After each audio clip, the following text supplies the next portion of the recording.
All right, welcome back, everybody. We've got another professional interview here. We have Mr. Stephen Beck. Uh, I've always called you Steve. Which one do you prefer? Steve's fine. Okay. Well, I mean, if you prefer Stephen, I just always called you Steve. Oh no, Okay. I usually go by Steve with everybody, so Well, first, it's good to see you again. I haven't seen you in a while. How are you doing? doing very well. I was gonna say it's been a while since we've seen each other, probably since we left Dr. Yoder's class or something. Yeah. Well, like I was telling somebody else, so you along with several people I met during that time, like I follow you on LinkedIn, and I'm not very good at Facebook, but I follow, I look up LinkedIn every now and then and see where people have gone and what they've done. And um, you've been pretty active. You've moved around quite a bit. I don't mean that sound negative, but you've hopped around and done some different stuff. So here in a minute, I'm kind of anxious to get started. But I guess the first thing I want to say is, or ask is, could you tell us where you grew up, where you're from? Well, I grew up in northern Illinois, small little town called Rochelle, about 75 miles due west of Chicago. Okay. They're in the middle of corn country. And then what kind of stuff did you do for fun as a kiddo? It's the typical little good boy. I was a Boy Scout, earned my Eagle Scout, did all my scouting activities, camping, hiking, all the fun outdoor activities there, biking, all the all the fun stuff. All the fun stuff. And We didn't have computers or cell phones, so we had to go out and make our own fun.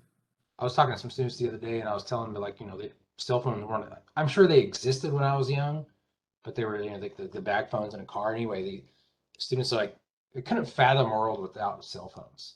Like, well, how'd you First talk to cell people? phone, I'm like, well, we had phones in the house, but they were on a cord, first cell phone was a bag phone. I was 18, and you didn't dare talk while you were driving. It was like no. right? And then that like probably didn't get the same service or anything like that. So I know that you eventually went on to you went to Western Illinois University for your undergraduate degree, right? Or yeah, your undergrad degree. And you got that in recreation park administration. Yep, in 2000. So what made you, when you're looking at number one universities and number two like programs, what made you choose Western Illinois, and what made you or drew you to the RPTA program? First off, I chose Western Illinois University because it was a small town. Macomb's a town of about 20,000. If you take out the university, it really emulated what the town that I grew up in. So I wanted to stay in something that I was more comfortable with. And plus, the class size at Western was ideal. Yeah. I originally went to Western for the business degree. And after getting to Western and understanding that calculus was not going to be my friend, I had to make a change in major. And my goal out of high school was to go into professional Boy Scouting, to be a professional scouter. So as I was looking at degrees, it led me to our PTA department there at Western, and having Dr. DeGrino and Dr. Atkins leading the department really drew me there because they were talking about all the great stuff they did. So I actually did my bachelor's there and actually did graduate and go to the Boy Scouts and worked for them for about 3 years before I ended up in my current career. So and so I know you're similar in age to me, so I know about the time frame. You said it was 2000, 2001, right? When you graduated? Yep. And so when you were getting close to being done with your degree, did you said you worked for the Boy Scouts. Was that just automatic, or did you kind of like have to think about it and try some different ideas, or was it just like this is what I'm gonna do? You know what I mean? Back then, that's what I wanted to do. I was so active in scouting. I served on some national staffs, conferences. That's what I wanted to do. So I actually had my job. I was actually hired in November and I graduated in December of 2000. So when I graduated, I had a job waiting for me Awesome. when I left Western back in 2000. And I know, So and so after the Boy Scouts, because I know at some point you came back to Western, where at the same time I was there. yep. Um, so did you have what made you transition back into your master's degree, or what made you consider coming back to school for a graduate degree? Stay as unemployed. I'd worked for the Boy Scouts for 3 years. Then after that career path ended for me, I explored a few other things, and the economy was kind of not right for people trying to find jobs there about 2006, 2007. So I thought, I always wanted to further my education. So I talked to Dr. Yoder, and he said, well, come on back to Western and get your master's degree. So I believe it should have been the winter of either 2006 or 2007, I went back to Western to do my master's. It had to been 2006. That's when I think we started at the same time, right? I think so, yeah. Okay. I started fall 2006. And I was thinking you I started was, with me, yeah.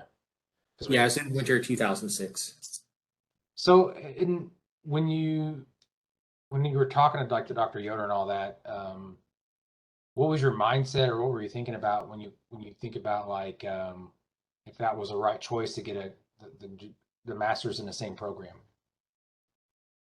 My thought was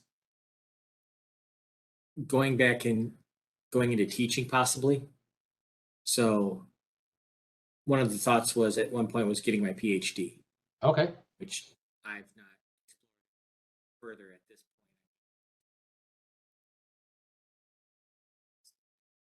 I lost you for audio for a second. point. Good now? Barely. Barely? There you go. You're back. Okay, there we go. Sorry. Oh, that's fine. When I was going back to Western, I was thinking of going into teaching. Mhm. So getting possibly my PhD and exploring that. So that's where I was like, okay, I'll get my master's degree in recreation. And then I thought maybe I'd want to go do something with like a park district or something along that lines when I first came back to Western. And because I know when I was there, I don't know, like I felt like when I went into the program, I kind of had it figured out, right? Like I went in thinking I'm going to do campus rec. I was a campus rec GA at Western, and it was during that time there that I just kind of changed my mind a lot. And I was just wondering, like, as you went through the program, because we had similar classes and whatnot, what were your thoughts and feelings as you went through? I mean, did you have any of those where I don't like the word second guessing, but I did second guess what my process was, and you know what I mean? I definitely second guessed. I mean, after doing statistics and research, I determined for myself that that's not something I like to do. Right. So it's actually when I was in that last semester of grad school, I decided I needed something to do, and I started driving a bus. Is kind of where I found my new focus in life. Yeah. I remember you telling me some. I don't remember the stories now, but I remember you telling me some fun stories at the time. Where I was just like, no way. Oh yeah, for those watching, Western used to be a really good party school. I don't think it is anymore, but used to be we had to have security guards on the buses because it's that wild. So And you got to see that firsthand, kind of thing, right? I I seen it firsthand. I experienced it firsthand. So you started driving the bus, and as you came to the end of your degree, what kind of what kind of career exploration were you considering, or how'd you make your next steps professionally? So as everybody who goes through a master's program needs to know, they either got to do a thesis or an internship. And I was on the thesis track and I was working on it. And it took me a little bit to get through that process, and I was really struggling on it because, let's be honest, writing's not my best skill set here. But I was still driving the bus part time. And what had happened was they, Dr. Yoder said, Steve, he goes, we want you to finish your degree. We want you to finish. Have you thought about doing an internship? And I'm thinking, well, I was trying to explain that I really want to do the thesis because I thought I needed really to have that to value my degree. And he said, no, you can do an internship. He says, that's fine. So I was thinking about it, and the person who I consider my mentor, Jude Kaya, used to work at Western. And he actually said, I want you to get your degree. And he was really pushing me to finish it up. And I actually did my internship in public transportation Okay. there in Macomb. So what I did is I explored public transportation and how people can get to recreation. So from your time at Macomb, you knew the buses ran, they went around different places. Sure. But I really looked at the structure of the routes and how the community could get to swimming, the parks, and different recreational aspects. So I actually redesigned a couple of the routes and actually added bus stops to like where the disc golf course was. We actually designed a route to go out to the swimming pool so we could get people to swimming activities. So that's where I really found my change in my career.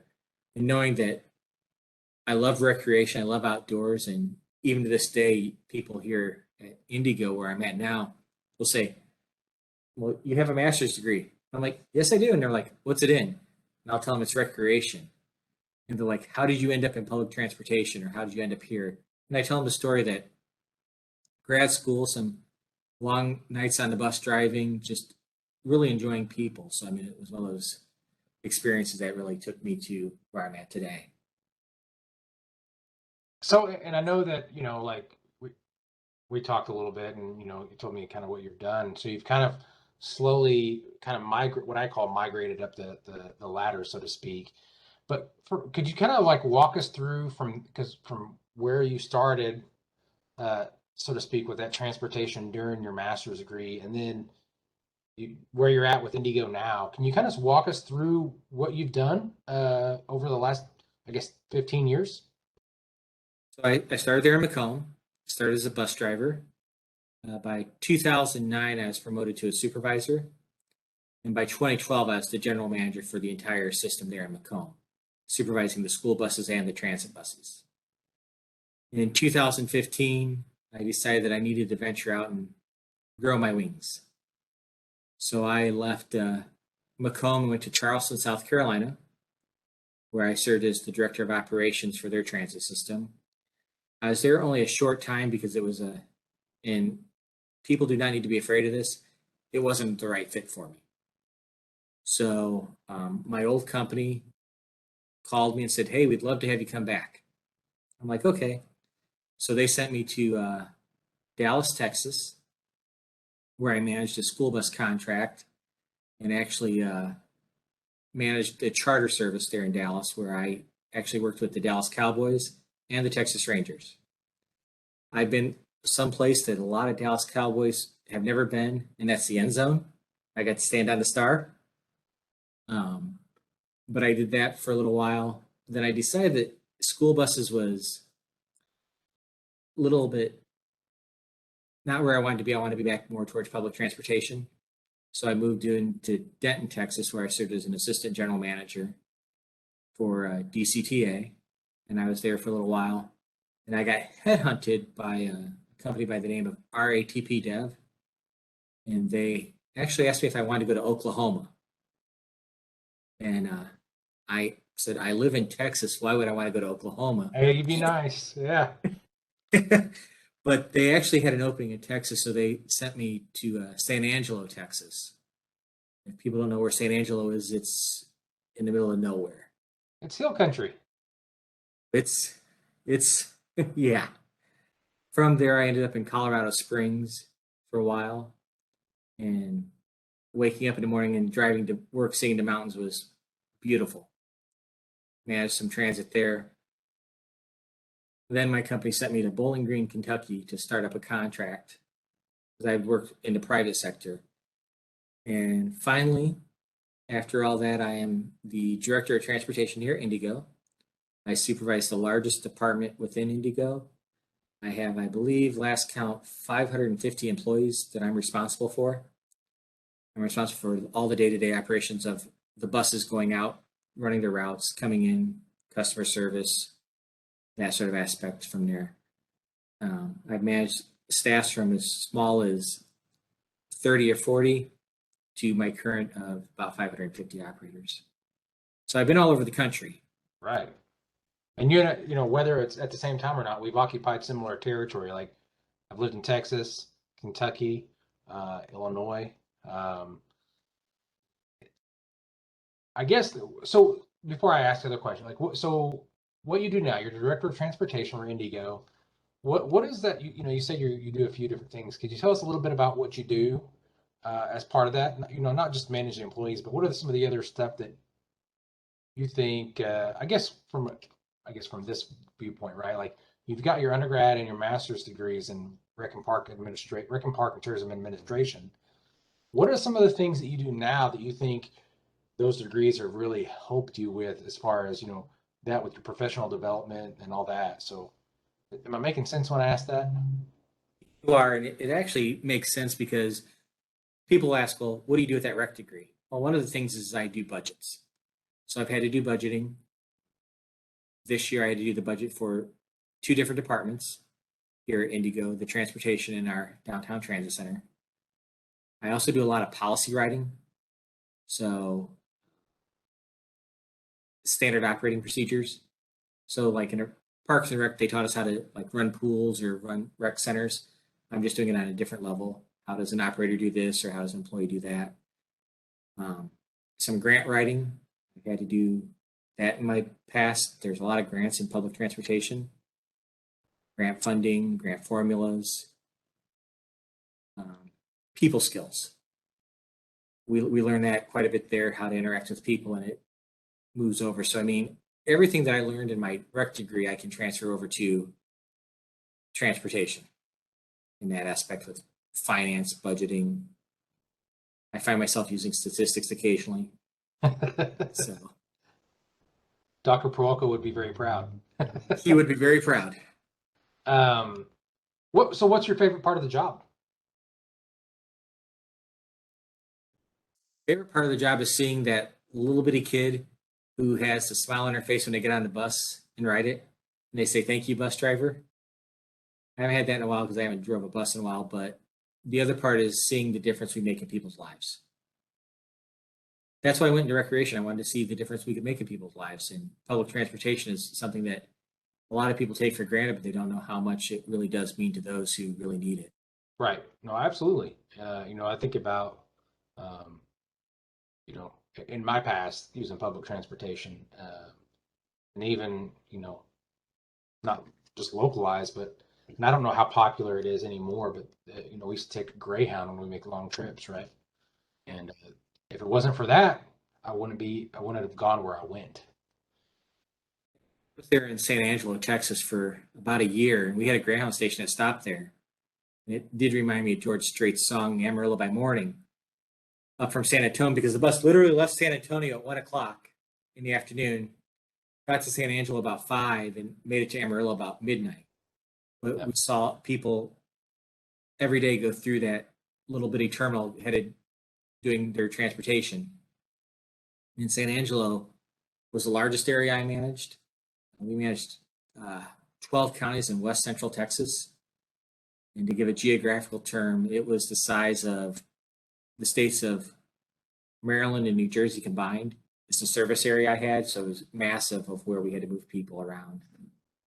So And yeah, I don't think, I remember, I think it was in one of my history classes in Oklahoma, that there's a county called Osage County. And if it was a state, it would not be like, they were like, this is going to be like the third or fourth smallest state if it was a state. It was just a county. yeah, You know. So with what you're doing now, what do you see as being your future? I mean, do you, not to pin you down, just like in general, you've got these degrees in the rec and park world. You've had, at this point, you've got a good and valuable set of experiences in the transportation industry. What kind of things does Steve Beck want to do moving forward? ideally, I want to go into the consulting realm of transportation where I can go take what I've learned and share it with other locations. There's always people looking for new and improved ideas. When I was in Macomb, we hauled about 1 million riders, 1.5 million riders a year. After my internship and becoming the manager there, we increased ridership to over 2 million riders a year in a town of 20,000. So, I mean, I have experience in boosting and building those sort of things. as you probably know, after a while, managing people gets a little old or can become tiresome or frustrating. So I see myself going into a consulting role or sharing the knowledge that I've gained from all my backgrounds. I mean, I worked in nonprofit for a little while, so I have that, but a lot of it's been in transportation. But just being able to say, hey, this is what you could do to improve your transportation network, or here's what I see is going on, would be the best bet for that. So I guess the next question I got is, um, if you could pick any job in the world, like your dream job, what would that be and why? That's a good question now. It's a hard, I like I thought about it when I asked people doing these interviews, right? I'm like, how would I answer it? And I've always got a different answer because when I just ask you, I'm thinking, I'd be a professional fisherman. Like, I'd love to go fishing all the time, but I think also like mowing lawns would be a lot of fun. I think ideally would be a tour guide on some either cross country train or just on a cross country bus tour where you're just taking on showing people those would be an ideal dream job. Just ride the rails for a while, saying, "Hey, this is what you see out the window," and something like that, or some tourism type thing. I always joked with my friends. I've gone on cruises to the Caribbean, and I don't know if you've ever been to the Caribbean, but you can imagine that their safety regulations are not as high as what we have here in the U.S. So when people get on a bus here, they feel a little bit safe. If you get on a bus in the Caribbean, you're kind of wondering, am I going to live or die? And I think one of them was, I told my friends, I said, I just want to get a couple buses, ship them to a Caribbean island, and just run my own little tourist thing for the cruise lines where you got a nice little bus going around the island. So that's probably where Um, I want to retire at. when you decide to do that, you let me know. I would definitely be open to driving a bus in the Caribbean. I mean, you'd have the beautiful view every day. Yeah. Um, when you think about like your time, like and I'm getting to a question here, so I'm gonna build up to it. Like, you got your undergrad degree, and then you worked for the Boy Scouts for a little bit, and then you came back and got your master's degree, and then you went into public transportation where you've kind of blossomed as a professional, right? Um, when you think about all these things, and you look back and you could see the fresh young Steve Beck, whether it's just out of high school or somewhere in that time frame, um, knowing what you know now, what kind of advice would you give the younger Steve Beck? I think one of the biggest things I'd probably tell myself is to apply myself more in my degree field, study a little bit harder. I mean, really put some focus and energy into it. The one thing I did do between the bachelor's and the master's, when I did my bachelor's, I didn't do any of the study abroad trips that we had there at Western. And when I did my master's, I did all those. I did the Apostle Islands, the Grand Canyon, Tremont. I did those, and that was one of the things that I think I'd probably tell myself is do those things in my undergrad to really explore and take college to its fullest extent. And I think what's funny is I was just talking about this today in the class is, whether it's getting involved in the student majors club and participating in the beach cleanup or the lake cleanup or whatever it may be, or if it's the study abroad where you're really going somewhere, get involved. Um, In my undergrad, I didn't get involved. I went to class. I went back to my res hall. I was involved with my res hall a little bit, but as for the degree, the bachelor's, I didn't do a whole lot. I went home every weekend to work to pay for that. So I mean, I would probably tell myself to focus more on getting that. I mean, I got the best degree in the world. I tell people how to have fun. I know how to have fun with that and playing a safe and fun environment. So well, one thing that too is that, you talked about your master's degree, and that's where we met, but that's something that I was a little bit guilty of as well. And I felt like I think when and people have asked me this about master's degrees, right? I'm thinking when we were getting it, and we had a pretty diverse group that kind of went through that at the same time, and um, like no matter if I don't keep up daily with anybody from that group. However, there are several people like yourself and some others that I do keep up with, um, and I think about that. Like I don't do that with my undergrad. I mean, there's a few people that I do have contact with, but not in the same way. Like, and what's funny to me is, we may have only had 4, 5, 6 classes together total, but the other stuff that we did as a group, whether it was the trips or whatever it may be, um, for some reason there was a special connection there for our group. Was our group was really connected. We um, would study after the Wednesday night class. We'd go study for Dr. Welko's stats class on Thursday morning. I mean, we were a very close knit group that we were always doing something together. And It was, I can't remember hardly anybody from my undergrad who I could keep up with, but I mean, I keep up with like following you on LinkedIn and a few others that I know from that. A couple of them are lifelong friends that to this day they'll call up and says, "Hey, what's going on?" Well, if I'm driving through the middle of Iowa, we'll stop, say hi, or if I'm back in Macomb, go have coffee with a couple of them. right. But it's just one of those things where it really was the masters that brought lifelong friendships. It wasn't the bachelors; it was the masters that brought it. I think part of it is I think we're all a little older, a little bit more mature at that time. I'd say more mature than I was in my undergrad. Not that I think I matured a lot during and after that as well, but I think you do get a little bit higher level maturity. But I think the other part is, the bachelor's degree it's got a lot of students in there and good people. With the master's degree, you get a little bit more intention and a little bit more focus. I think it's. I think we have to credit Dr. Adkins and Dr. Yoder and Dr. Green on that because they didn't treat us like students; they treat us like equals. They treat us as counterparts to where this is how you're going to be successful in your career field. And even Dr. Welko and Dr. Tyndall, some of those, I mean, just they really gave us some really good experiences there. Absolutely. So that's going to take me to my last question, and then I'll let you go because I appreciate you taking your time. Is being that we both got our masters at the same spot, like um, I guess the question should go something like this: like if somebody's considering getting a graduate degree, what is some what is a piece of advice you would give them as far as where, why, how, or any of that? Go outside your comfort zone. Don't go where you want to be comfortable at. Go challenge yourself.